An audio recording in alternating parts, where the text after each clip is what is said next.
Untuk istiqomah continue kita membaca kitab hadis. Insyaallah pada malam ini satu hadis saja yang insyaallah akan saya bacakan tentang fadilah keutamaan membaca zikir kepada Allah. Zikir artinya ingat kepada Allah Subhanahu wa taala. Nah, maka di sini dalam hadis Rasulullah SAW, zikrullah alamul iman. Zikir itu kepada Allah itu tanda-tanda orang beriman. Maka orang mulutnya masih berzikir kepada Allah itu tanda-tanda orang masih ada imannya. Walaupun memang ya zahirnya katakanlah nggak baik, tapi masih ada zikirnya juga. Maka orang itu tanda-tanda ada iman.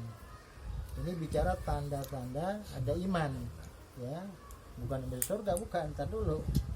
Orang yang masih ada imannya, seandainya masuk neraka, nanti Allah masukkan ke surga. Amin. Ya, tapi kalau nggak ada imannya sama sekali, masuk neraka khalidan fiha selama-lamanya, nggak Allah angkat ke surga. Tapi kalau masih ada imannya, walaupun sedikit, masuk neraka dulu, ya, nah, maka nanti Allah masukkan ke surga pasti itu. Pasti, ya. Karena Allah lebih mengutamakan rahmat dan maghfirahnya dibanding azab. Jadi kalau orang sudah masuk surga nggak bakalan ke neraka, tapi kalau orang Allah masukin ke neraka, ada kemungkinan Allah masukkan ke surga dengan catatan iman, ya. Jadi kalau orang masih zikir nih, zikir mulutnya masih zikir, itu tanda-tanda iman masih ada, ya, tanda-tandanya. Walaupun orang bilang si Anu kalau kaget bacaan istighfar, astagfirullah, gak pernah ngaco. Kalau dapat uang, dapat rezeki, bentuk rezeki uang atau sehat, alhamdulillah zikir juga tuh orang. Tapi saya perhatiin gak pernah sholat setiap waktu, ya. Ya walaupun gak pernah sholat, ya, tapi ini orang masih ada imannya sedikit, ya. Ninggalin sholat dosanya besar, ya, imannya masih ada juga.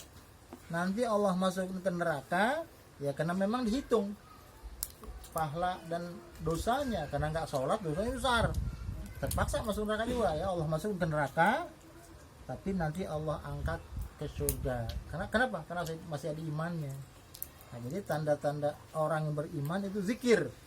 Kalau zikir sama sekali nggak ada, nggak mau, bahkan dia menentang, nggak mau zikir, itu bisa juga orang itu kategori orang yang kufur, murtad. Nah, kalau sudah murtad, imannya keluar, nggak ada lagi iman, ya, pada jiwanya, maka orang itu masuk neraka khalidan fiha selama-lamanya.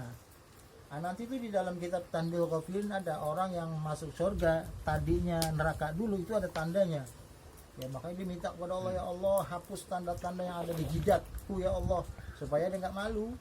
Kan nanti ketemu temen lalu ada anunya tuh, nah, kan malu dia, sifat malunya ada. Nanti di surga sifat malu ada, dia malu ketemu temen, di jidat ini ada bekas pernah masuk neraka, gitu ya. Kalau orang bekas masuk penjara kan dibotakin tuh tanda-tandanya, ya. Nah, ini tanda-tandanya orang masuk neraka, dia malu. Nah, maka dia mohon terus kepada Allah agar jidatnya ini Allah hapus supaya jangan ada tanda-tanda neraka. Itu nanti ada doanya, itu di dalam Tanbihul Ghafilin ada. Nanti dia terus mohon pada Allah, ya, nanti Allah hapus juga sebelum dia itu jumpa kepada teman-teman yang dulu pernah jumpa menjadi teman di dunia, nanti di sana jadi teman lagi, otomatis ketemu, ya. Tapi kita waktu di dunia ini bermarah-marahan sama orang itu, walaupun dua-duanya masuk surga,